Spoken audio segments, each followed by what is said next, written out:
நடிகர் ரஜினி தமிழ் சினிமாவில் சூப்பர் ஸ்டாராக வலம் வந்து கொண்டிருக்கிறார் என்பது அனைவருக்கும் தெரிந்த ஒன்றுதான்.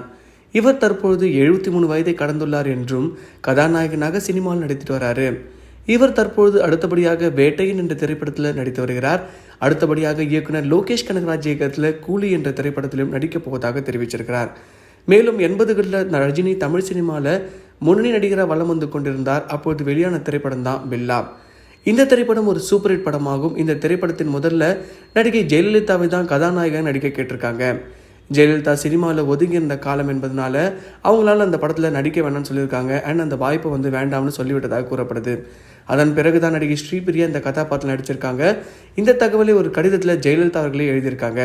அது மட்டும் இல்லாமல் ஜெயலலிதா எழுதிய அந்த கடிதம் தான் இப்போ தமிழ் சினிமாவில் பார்த்தீங்கன்னா வேற லெவலில் வைரல் ஆகிட்டு இருக்கு. அது மட்டும் இல்லாமல் சோஷியல் மீடியாவில் இதை பற்றி தான் எல்லாருமே பேசிகிட்டு இருக்காங்க.